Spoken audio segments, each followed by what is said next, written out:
नमस्कार दोस्तों, आज का मेरा शीर्षक विजय माल्या का भारत में स्वागत है। विजय माल्या किंग्सफिशर एयरलाइंस का मालिक, शराब कंपनियों का मालिक और भारत में सरकार द्वारा घोषित भगोड़ा जो 9,000 करोड़ रुपए लेके भारत के पैसों को विदेश में बड़े ऐशो आराम की ज़िंदगी जी रहा था।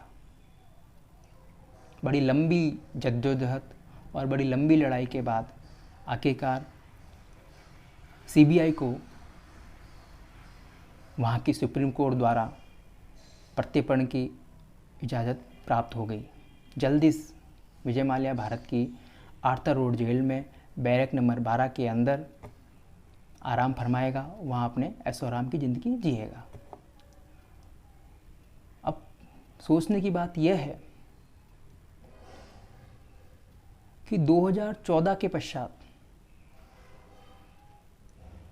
मोदी सरकार के आने के बाद में जो बैंकों में जो घोटाला हुआ 9,000 करोड़ का, जिसके बारे में स्वयं मोदी सरकार को भी पता नहीं थी, और जिस प्रकार वो मोदी सरकार के नाक के नीचे से वो भाग गया, और इसके बाद में जो प्रक्रिया शुरू हुई सीबीआई वर्सेस विजय माल्या, जिसमें उनकी निचली कोर्ट में वो मुकदमा विजय माल्या हारा, फिर उस अपर बेंच में मुकदमा हारा और फाइनली सुप्रीम कोर्ट में वो मुकदमा हारा। और उस मुकदमे का हारने के पश्चात सीबीआई को उसके प्रत्यर्पण की अनुमति प्राप्त हुई और सीबीआई ने कुछ ही दिनों में जो कागजी कार्रवाई थी वो पूरी की है और जल्द ही सीबीआई उसे लेके आने वाली है भारत में। विजय माल्या के आने से भारतीय विपक्षी दलों में चिंता की जरूर रेखाएं उत्पन्न हो रही हैं।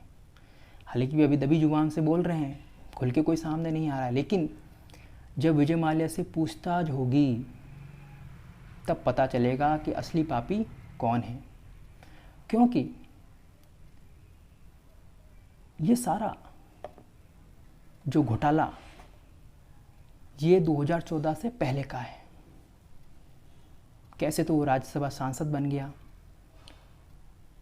किस प्रकार उसे राज्यसभा सांसद की सीट प्राप्त हुई, ये एक सोचनीय विचार है और ये पूछताछ में पता चलेगा। क्योंकि हम जानते हैं कि 10 साल के जो पूर्व प्रधानमंत्री मनमोहन सिंह जी का कार्यकाल था, उसमें 2G, कोलगेट, कोयला घोटाला इत्यादि घोटाले हुए, CWG घोटाला, लेकिन कोई यह नहीं जानता था बैंकों के अंदर भी ये घोटाला चल रहा है। और वो जो पता चला 2014 के बाद। विजय माल्या को जो लोन दिए गए थे वो 2014 से पहले के थे, यानी कांग्रेस गवर्नमेंट ने प्रोवाइड कराए थे। 2014 के बाद जब विजय माल्या भाग गया यहाँ से, भारत छोड़ के लंदन में जाके छिप गया, तब मोदी सरकार पर विपक्ष ने सवाल उठाए उनकी विशेषता पर, उनके भ्रष्टाचार पर कि ये भ्रष्टाचार है। जो दिवंगत वित्त मंत्री रहे अरुण जेटली, उनके ऊपर भी कई आरोप लगे। परंतु मैं ये सोचता था कि अगर विजय माल्या भारत वापस आ जाता है या सीबीआई उसे पकड़ के ले आती है तो निश्चित तौर पे नरेंद्र मोदी की विश्वसनीयता अपने चरम पर होगी, और अब ये बात साबित होने जा रही है। अब जब विजय माल्या यहाँ आर्थर रोड जेल में लाया जाएगा और जब उससे पूछताछ होगी तो न जाने कितने राजनेताओं का कच्चा चिट्ठा खुल के सामने आएगा, और ये जो कच्चा चिट्ठा खुल के सामने आएगा उससे कई राजनेताओं का राजनीतिक भविष्य समाप्त होगा। चाहे वो कोई भी हो, विपक्षी दल का हो चाहे सत्ता पक्ष का हो, होगा सभी का समाप्त। ये पूर्णतः निश्चित है, क्योंकि नरेंद्र मोदी की सरकार ने पहले ही दिन से कहा है कि भ्रष्टाचार पर जीरो टॉलरेंस नीति अपनाई जाएगी, और वो कर रहे हैं, इसके ऊपर प्रयास इसी पर जारी है। और विजय माल्या को भारत ले आना ये एक न्याय की जीत को भी दिखाता है। कितना ही बड़ा शख्स क्यों ना हो, कितना ही बड़ा पावरफुल क्यों ना हो, आखिरकार उसे कभी ना कभी कानून के शिकंजे में आना ही पड़ता है। अब विजय माल्या के जो जितने भी पुराने पाप हैं वो निकल के सामने आएंगे।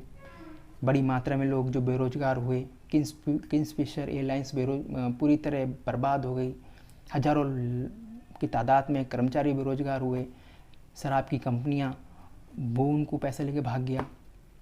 वो सारा पैसा अब आप पुनः भारत सरकार से निकालेगी और विजय माल्या के एक एक पापों का काला चिट्ठा सामने आएगा।